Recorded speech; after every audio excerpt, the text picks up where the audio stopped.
Welcome back to Hannity. The road to 2016 is in full swing, and the candidates, they are lighting up the campaign trail. Here to analyze which messages are scoring big, which ones are falling flat, none other than the pollster, Frank Luntz.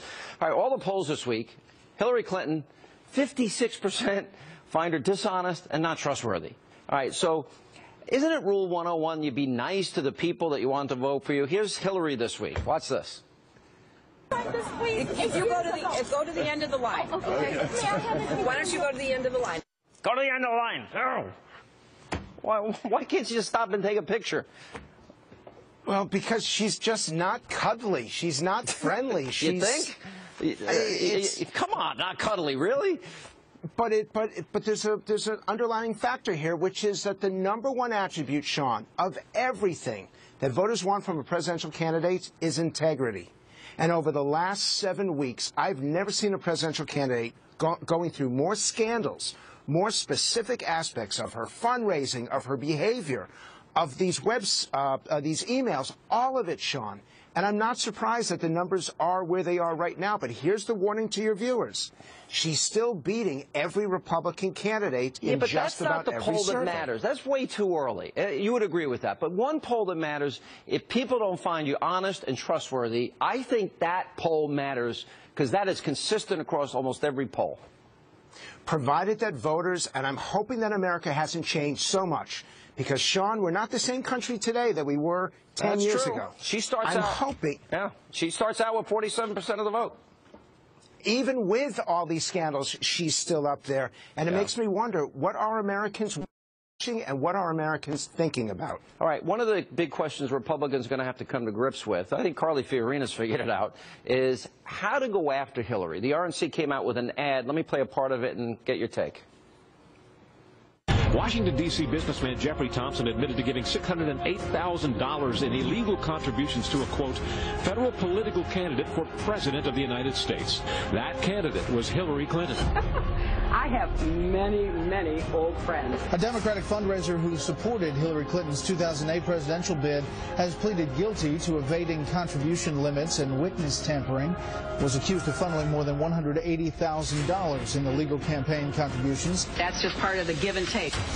As leaders, we have a choice who we associate with and who we apparently give some kind of seal of approval to.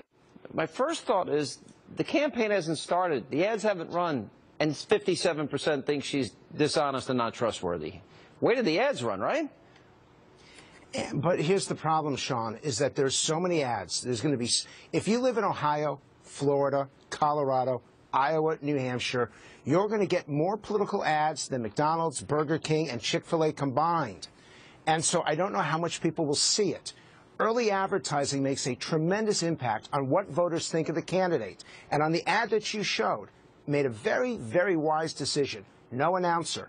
You heard her voice. You heard her statement about her friends, and then you got to watch what those friends actually do in politics. Right. It's a very smart approach. Let me go to Chris Christie. He hasn't announced. I still don't think he's going to announce. His state's been downgraded since he's been governor some 9 times, and he was at Governor Rick Scott's forum that he had this week. And here's what he said about entitlement reform, and listen to this. I got a bunch of political advisors that told me I was crazy to lead off a national conversation talking about entitlement reform. 71% of this year's federal budget, 71% is spent on entitlements. So you'll have a lot of people come through here to have conversations with Governor Scott, and they'll talk about national defense and education, tax cuts, and all these other things. The other 29%. If you don't talk about what you're going to do about the 71%, in my view, you have no right to talk about the other 29%. I like what he said, but is he going to have a hard time because his state is downgraded 9 times? It's going to be very tough for him, and his negatives are still quite high. He's got the highest negative to positive ratio of any Republican candidate. But, Sean, let's at least give him credit.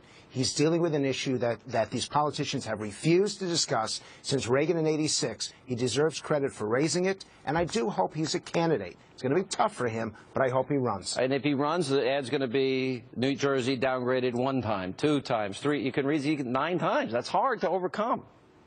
You know it's going to happen, but I hope he runs. It gives me an excuse to go to my favorite diner in Fort Lee, New Jersey.